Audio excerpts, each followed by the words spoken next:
کاش ہم وہ پتھر ہوتے جو نبی کے قدموں کو چوما کرتے تھے، کاش ہم کپڑے کی وہ ٹاکیاں ہوتی جو خدیجہ الکبریٰ نبی کے زخموں پہ رکھا کرتی تھی، کاش ہم بھی اس وقت ہوتے اور اپنے آقا کے چہرے کو دیکھ کر اپنی آنکھوں پر جہنم کو حرام کر لیتے۔ کتنے خوش نصیب تھے وہ لوگ جن کو سرور گرامی کے رخ زیبا کے دیکھنے کا شرف حاصل ہو۔ ان کی قسمت کا کیا کہنا ہے؟ اور وہ کوئی انسان تھے، اللہ نے تو ان بستیوں کو مقدس بنا دیا ہے جن بستیوں نے میرے آقا کے چہرے کو دیکھا ہے۔ وہ بستیاں مقدس ہوتی ہیں، والتین والزیتون وطور سینین وہذا البلد الامین۔ ان لوگوں کا کیا کہنا ہے؟ لوگ کہتے محمد اکیلے ہو، چھوڑو ساری دنیا دشمن ہے، تمہیں کیا فائدہ؟ نبی اپنے گھر میں تشریف لاتے، خدیجہ الکبریٰ قدموں میں بیٹھ جاتی، اپنے آقا کے چہرے سے گرد و غبار صاف کرتی، ان کے کرتے کو اٹھاتی، زخموں میں اپنا دوپٹہ باندھ کے رکھتی، قدمہائے مبارکہ کو پانی سے دھوتی اور کہتی کلا واللہ لا یخزیک اللہ ابدا۔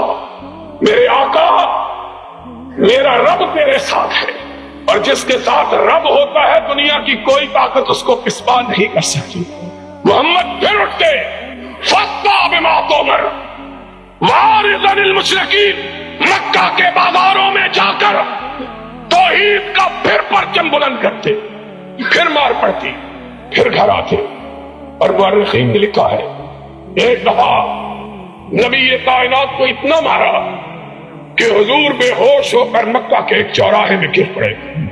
ننھی سی نبی کی بیٹی فاطمہ، اس کو کھیلتی ہوئی کو کسی نے کہا تیرے بابا کو آج دشمنوں نے اتنا مارا ہے کہ وہ بے ہوش پڑا ہوا۔ فاطمہ دوڑی ہوئی روتی ہوئی آئی، اپنے بابا کے جسم اطہر کو دیکھا۔ ننھی سی فاطمہ 3-4 برس کی عمر ہے، نگاہیں آسمان کی طرف اٹھی۔ اللہ، لوگوں نے میرے اس باپ کو مارا ہے جس نے زندگی میں کبھی کسی کو گالی بھی نہیں دی ہے۔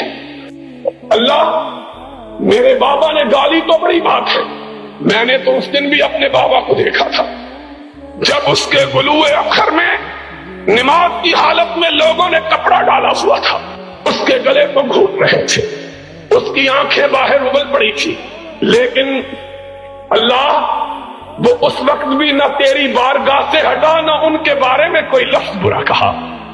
اور جب نماز سے فارغ ہوا، گلوئے اثر پر کپڑے کے نشانات تھے، اور جبریل نے آ کے کہا محمد تیرا گلا چھل گیا ہے۔ فرمایا جبریل، میرا تو صرف گلا چھلا ہے، رب کی توحید کے لیے پہلے نبیوں کے تو گلے کٹ بھی گئے تھے۔ اللہم اہد قومی فإنہم لا یعلمون۔ اللہ، جو جی چاہے کر لے، میں تیری راہ سے ہٹنے والا نہیں، یہ اپنی کر کے دیکھ لے۔ اور اہل حدیثو، آج چھوٹی چھوٹی باتوں پہ دل شکستہ ہو جاتے ہو، آج معمولی معمولی کانوں پہ گھبرا جاتے ہو، آج چھوٹی سی بات پہ دل چھوٹے کر لیتے ہو، اور جب بھی دل میں ملال آئے تو مدینے والے تاجدار کو دیکھ لیا کرو۔ تم اس سے بڑے تو نہیں ہو، تم رب کی نظر میں اس سے عزیز تر پر نہیں ہو۔